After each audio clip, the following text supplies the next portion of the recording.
Welcome back to the Nourishing Women podcast, your go-to podcast to get your period back and get pregnant. I'm your host, Victoria Myers, peer recovery specialist, fertility dietitian, and owner of the virtual coaching practice, Nourishing Minds Nutrition, soon to be Nourish Fertility, where we work together to restore your fertility.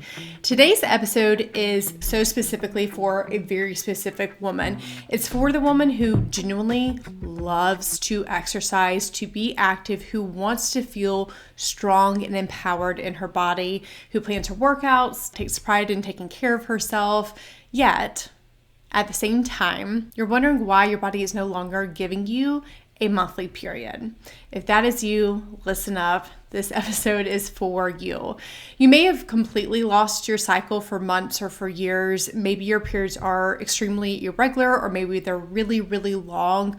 You have never confirmed ovulation. Maybe you lost your period after getting off the birth control pill. I know that's probably the one I hear the most frequently from clients as they are signing on for our Premier program. It's like, hey, I was on birth control all these years while I was dieting and exercising and in my 20s, focused on being as fit and strong as possible. And then I came off the pill in my 30s to get pregnant and my period is nowhere in sight. If this is you, this episode is for you, because the truth is that the women I work with, my team and I work with inside of Premier Peer Recovery for Fertility, these are not women who don't care about health. In fact, it's the exact opposite. These are the women who care the most about their health. They are the fit ones, the disciplined ones, the women who everyone else looks at and says, I wish I had her motivation. But behind the scenes, the story is much more complicated, isn't it? When women first get on a call with me, I feel like the story that they share is always something similar to, man, I feel like I'm doing everything right. I eat really healthy. I love working out. It helps so much with my mental health. It's part of my identity. It's who I am. I am a runner. I am a CrossFitter. Lift weights every day. And my doctors, they say everything looks fine. They don't know why I don't have a period. They say my labs look normal. But you, even though you are doing everything right and you are so healthy and you obviously care deeply about your health and your body, you have not been able to get pregnant yet, haven't you? And I know that's so incredibly devastating and disappointing and frustrating. Yet, I think you're also here listening to this episode because you know that your missing period, it is your body giving you the biggest red flag it could possibly give you. A missing period is a vital sign of health. And if you do not have a period or it is not operating as it should, meaning that you're ovulating, you're consistently having a cycle each month, your luteal phases are anywhere from 12 to 16 days, that you are having a long bleed anywhere from 3 to 7 days, there's a lot of blood flow. If you're not having those signs of optimal health, there is obviously a connection between your missing period, your irregular period, your period problems, and your infertility. And what I want to do today is bring in the third component, which is your fit and active lifestyle that maybe potentially you haven't yet until today's episode considered as to the missing link between the missing period and the infertility. Now let's just talk physiology for a moment because I want you to understand what's happening in your body. Hypothalamic amenorrhea, which in our world we shorten that to HA because is that a mouthful? It is a reversible hormone condition where ovulation stops because the brain perceives that the body is under too much stress. That stress can come from multiple sources, usually a combination of underfueling, over-exercising, and stress to the body or stress to you mentally. What happens physiologically is that the hypothalamus, which is the control center of your brain, it regulates reproductive hormones and actually begins the process where your hypothalamus tells your pituitary gland to release follicle stimulating hormone or FSH and luteinizing hormone LH, which are the hormones that are required for estrogen to rise in the body, allowing for ovulation to occur. And when those signals decrease and when ovulation doesn't happen, a menstrual cycle cannot happen. This is why hypothalamic amenorrhea is described as a hypothalamic pituitary ovarian axis. It's the communication between your brain and ovaries, which is why here on the show and in our training, we call it the brain-ovary miscommunication. The important thing here to understand is that it's not random. This is not your body failing you. This is actually your body doing exactly what it was designed to do, which is prioritizing survival over reproduction. Unfortunately, reproduction is optional to your body and only something it does in safety and in abundance. So this condition, it especially happens among active women and athletes, whether that's just you being a recreational athlete or maybe you even have a past with being a college athlete and you've just maintained that really active lifestyle. And I do think that often surprises people because these are women who exercise and are typically associated with good health, low body fat. They're associated with that strong discipline and motivation. However, research has shown consistently that reproductive dysfunction is actually really common in female athletes, especially when, and this is true for all my clients, when energy intake does not match energy expenditure. Studies show exercise-induced amenorrhea is estimated anywhere from 5 to 25% of female athletes experiencing this loss of menstruation during the time of their sport. And specifically, the risk can be even higher in endurance athletes. One report found that HA was observed in up to 60% of elite middle and long distance runners. You've been told you need to gain weight, stop exercising, or do IVF to get pregnant with no period. What if I told you that's not actually true? You're tracking your food, working out, trying everything to be healthy, but your period is still missing. And now, pregnancy, it feels impossible.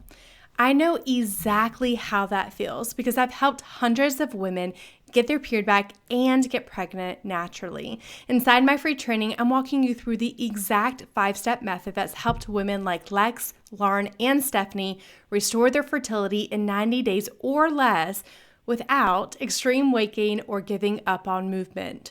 You'll learn what's really causing your missing period, why food freedom is essential for fertility, and the customized approach that actually works, even if you've tried everything. If your dream is to see 2 pink lines and hold a baby in your arms, this training, it's your first step. Click the link in the show notes to watch the free training. It's time to restore your period, your fertility, and your hope. Now let's get back to today's episode. That is one of the many reasons why of all the exercises out there, running and any endurance specific type of exercise is what we recommend the least. We do allow exercise to continue in our custom fertility recovery protocols for our clients just in an adjusted way. And what you will never find though is us saying, hey, it's okay to keep running. Now there's a time and place where clients have to slowly ease back on the running. However, in almost all cases, it's going to be virtually impossible to get your period back if you maintain the running. So keep in mind here, and I think this is just so important to emphasize, exercise itself is not inherently harmful. Of course, it is healthy for us. It's not that we want to stop and avoid exercise for the rest of our lives. I say over and over again that this is a temporary time frame and truly just necessary for your body to be able to turn back on that ovulation switch. And then I promise one day you get to go back to all of these wonderful types of exercise, even running one day if that's what you love the most.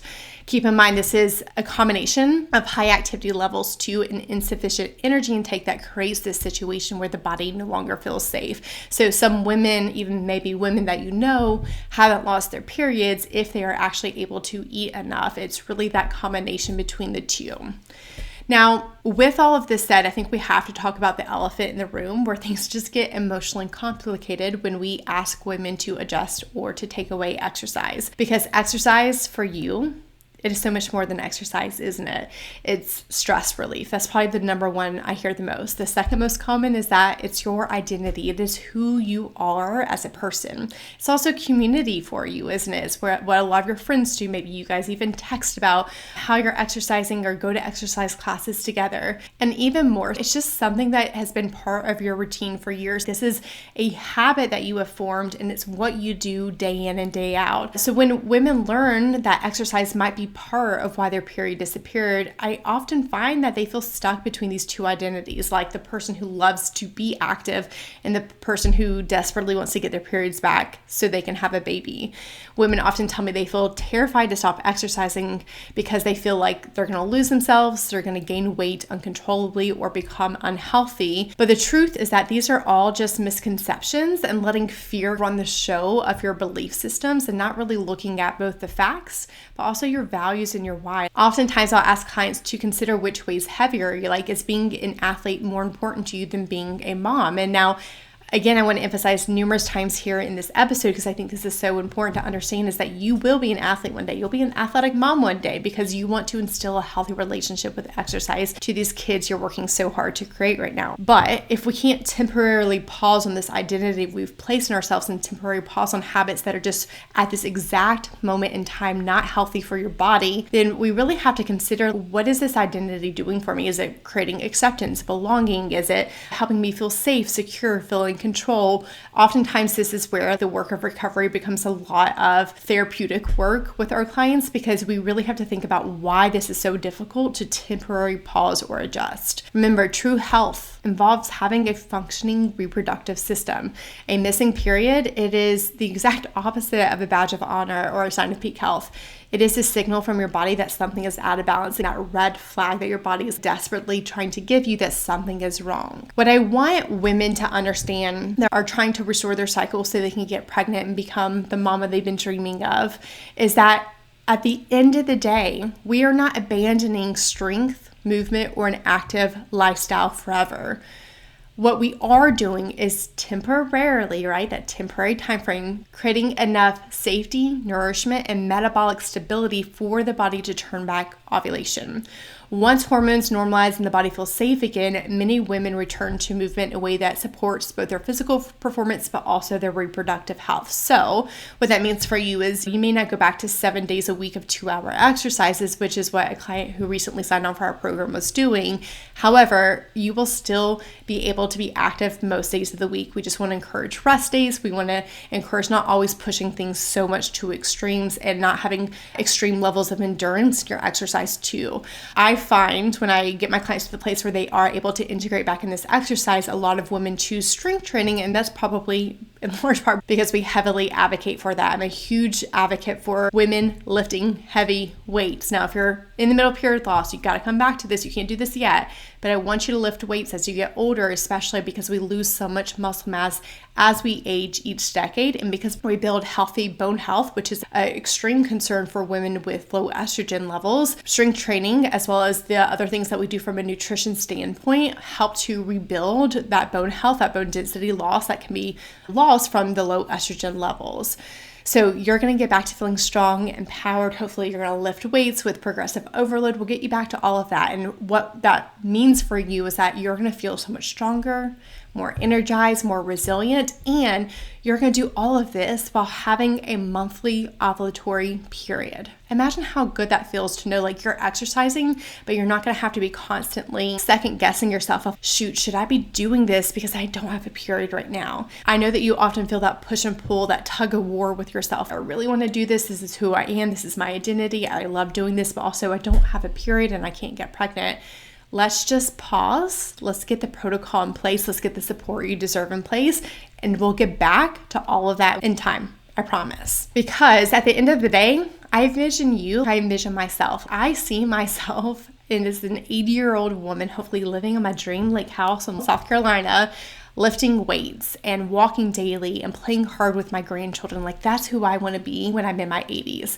And the only way that you're going to guarantee that you can stay active long term is by getting your period back right here, right now. Otherwise, unfortunately, the detrimental effects of low estrogen levels to every area of your body, again, including bone health, will prevent that from being true. And I know that's not what you want. So what I want to end off this episode for you knowing is that healing HA usually requires 3 primary shifts. Number 1, adequate energy intake and nourishment. We take a very specific fertility nutrition approach to this at our practice, especially given that we order lab work to tell us exactly where the body needs support, where it's lacking in nutrients, so that it's very customized to you.